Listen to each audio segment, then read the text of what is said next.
বাবা মানেই তো সন্তানের মাথার উপর এক বিশাল আকাশ, যে আকাশ রোদে পুড়ে আর বৃষ্টিতে ভিজে আগলে রাখে তার নাড়ি ছেঁড়া ধনকে। সিরাজগঞ্জের শ্যামপুর গ্রামের রবিউল ইসলামও হয়তো তার একমাত্র ছেলে মাহিমকে নিয়ে ঠিক এমনই স্বপ্ন দেখেছিলেন, কিন্তু জীবনের শেষ বেলায় এসে সেই স্বপ্নই আজ তার কাছে এক চরম অভিশাপ। যে পা দিয়ে একদিন ছেলেকে হাঁটতে শিখেছিলেন, আজ সেই পায়েই পচন ধরেছে রবিউল ইসলামের।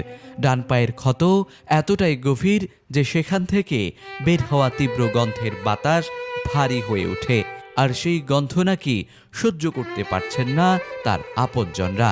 তাই ঘরের এক চিলতে কোথাও জায়গা মেলেনি তার, ঠাঁই হয়েছে বাড়ির বাইরে খোলা বারান্দায়। খোলা আকাশে মাছিদের ভিড়ে শুয়ে থাকা এই মানুষটির পরিচয়ে তিনি একজন বাবা। আমি খুব আর্থিক অবস্থা কষ্ট মধ্যে আছি।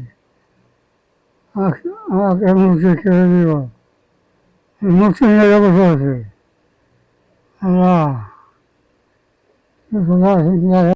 শৈশবে একটু ব্যথা পেলে যে ছেলে বাবার কোলে মুখ লুকাতো, সেই ছেলেই আজ বাবাকে যন্ত্রণার সমুদ্রে ফেলে নিরুদ্দেশ। অজানা অভিমানে কিংবা সেবার দায় এড়াতে ছেলে মাহিম আজ পলাতক। রবিউল ইসলাম অপলক দৃষ্টিতে পথের দিকে তাকিয়ে থাকেন। তার চোখ দুটো যেন নীরবে প্রশ্ন করে, বাপরে তুই কি আসবি না? একবার কি আমার মাথায় হাত বুলিয়ে দিবি না? মানবতার কি মৃত্যু হয়েছে? প্রতিবেশীরা মাঝে মধ্যে দু এক লোকমা খাবার তুলে দেন ঠিকই, কিন্তু একজন মুমূর্ষু মানুষের প্রয়োজনীয় চিকিৎসা ভার নেওয়া সামর্থ্য তাদের নেই। তখন একটা ভাই আছে খুব অসহায়, তার জীবন যাপন চলা কঠিন, তাও সে ভাই বললে তো আর ফেলে দেওয়া যায় না। সেই হিসাবে সে যায় তাকে নিয়ে সরাসরি মনসুরুলি হাসপাতালে ভর্তি করা 2-3 দিন চিকিৎসা অবস্থায় ডাক্তার তখন বলছে যে আর যে অবস্থা হয়তো পাও কেটে ফেলে দেওয়া লাগবে এবং অনেক রক্ত অনেক টাকা পয়সা লাগবে। তখন এরা অনেক টাকা খরচা করছে, তার মধ্যেও করার পরে আর তারা সম্ভব হইতেছে না ধরুন পরে ডাক্তার তাকে ফেরত দিছে।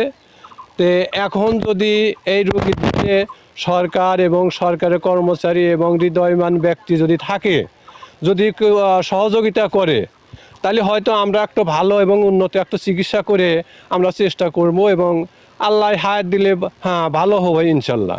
তো এই আশা তো আর কোনো নাই, যা সম্পদ আছিল বউ সাল ফুরিয়ে থিয়ে হেরা সব চলে গেছে। আর চিকিৎসা রেখেটা আমি ভাই, আমারও তেমন সম্পদ নাই যে আমি চিকিৎসা পাতি করবো। আমি যতটুকু পারলাম হরলাম, আর চিকিৎসা পাতি আর টাকা পয়সাও নাই, আর হরবারও পাইতে না। এখন এই অবস্থা পড়ে হয়েছে, আর কেউই নেই। এখন যদি কোনো ধনী ব্যক্তিরা যদি আল্লাহ দেখাশোনা করে, কি সরকার যদি দেখে, তাহলে হয়তো ভালো চিকিৎসা হলে হয়তো ভালো হবার পারে।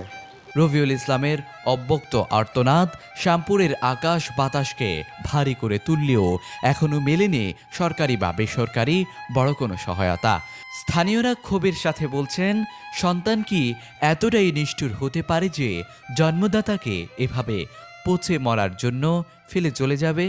এ দৃশ্য দেখে আমরা চোখের পানি ধরে রাখতে পারি না। রক্তের টান কি তবে কেবলই শব্দমাত্র? রবিউল ইসলামের পচে যাওয়া পা আজ আমাদের সভ্য সমাজের বিবেককে প্রশ্নবিদ্ধ করছে। সিরাজগঞ্জ প্রশাসন ও সমাজের বিত্তবান এগিয়ে এলে হয়তো এই বৃদ্ধ তার জীবনের শেষ মুহূর্তগুলো একটু শান্তি পাবেন। আসুন আমরা যে যার জায়গা থেকে এই অসহায় বাবার পাশে দাঁড়াই। একজন রবিউল ইসলাম যেন আমাদের অবহেলায় তিল তিল করে মরে না যান, এটাই আজ মানবতার কাছে সবথেকে বড় প্রার্থনা।